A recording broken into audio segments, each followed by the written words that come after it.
I want to share with you just a little concept that I've been thinking about a lot recently that I think can serve you really well as you go into your day, into your week.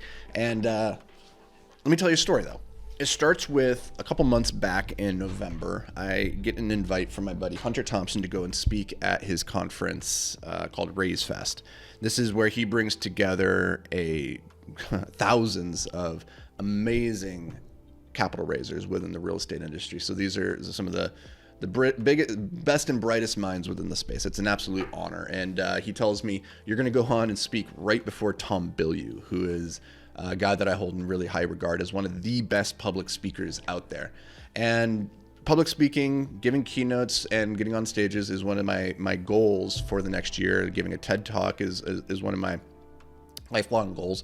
And so I was like, yeah, let's do this. But in the grand scheme of things, I don't consider myself to be a keynote speaker. I don't consider myself to be particularly good at it. I've given maybe 10 or 12 over the course of my career, and they've always gone well. I think I'm good, but I'm not great. And coming off that call with Hunter, I was like, man, I really want to be great if I'm going to go on right before Tom. And the only way to become great is through just pure repetition, pure putting in the work, right? And so I resolved that I was going to practice my speech every single day, at least once a day, from November until the end of February when I get on stage to give it.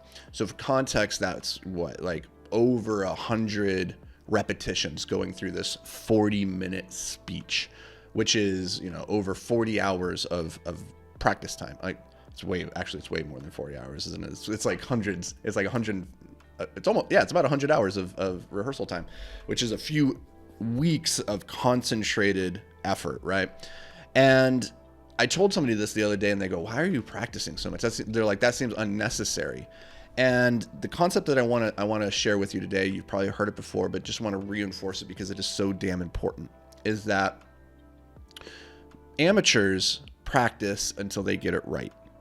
Masters practice until they can't get it wrong. That is what I'm striving for right now. I am striving not just to get it right. I'm striving to have it so hardwired, so ingrained that there is no way I can get it wrong. If the fire alarm goes off, if something distracts me, if the microphone breaks, if I get a headache, doesn't matter. I have rehearsed this thing so many times that there is no way I can get it wrong. And that is, I think, the standard we should all be striving for if in anything that we're trying to do at an exceptional level. And I think just that one little reframe helps calibrate the expectations of how much work it's actually going to take to get to that point. Because you can actually get to that level of, oh, I did it right once, right? You can get to that level relatively quickly. But to get to the level where you can't get it wrong, that requires a lot of effort. And truthfully, I'm not going to be able to get there probably by the time I give the speech, but that's what I'm striving for, right? Like truthfully, to practice it so many times that I can't possibly get it wrong would require maybe thousands of hours of work, which I just don't have to give to it in the time period that I have. But that is the mindset that I've been taking into it. And that's what's been helping me every day, because it's hard. I'm a busy guy, right? And like to find an hour on my schedule that I can dedicate every single day to talking to myself and giving this speech to the mirror or to the camera or just wherever I happen to be. It's hard to find and carve out that time to prioritize it, but it helps me to remember like why I'm doing it, why that rep is so damn important. Because right about now, I'm probably close to 70 reps in. Yeah, it's probably about 70 reps, I'd guess. It's very easy to start thinking, I'm good enough, I can skip today, or I can phone it in, right? It starts getting easy when you get to that level of like the middle ground intermediate where you start taking things for granted. And interestingly, a corollary to this in the rock climbing world is it was really surprising, the vast number of injuries that occur within rock climbing. A lot of people think it's the beginners that get hurt. Or maybe even the experts who are doing like the more dangerous things. But the reality is that beginners and experts don't get hurt nearly as much as the people in the middle, the intermediates. And the reason for this is that in the beginning, you're so hyper conscious of the fact that what you're doing is dangerous, that you go through your double checks and you spend that extra time and you're overthinking a lot of things, right? But that overthinking also keeps you safe.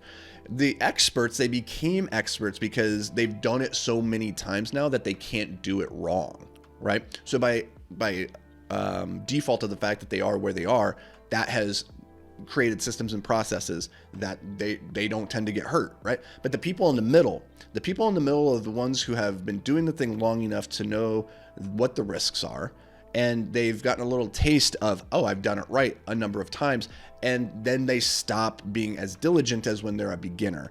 And that's when the injuries start to occur.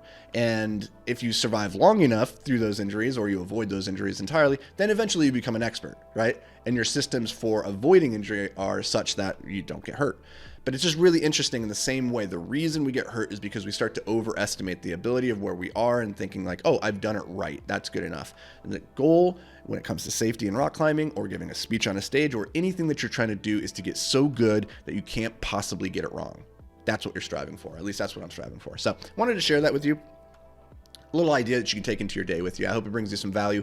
As always, thanks for being here. We'll catch you in the next episode. But until then, stay hyper focused, my friends.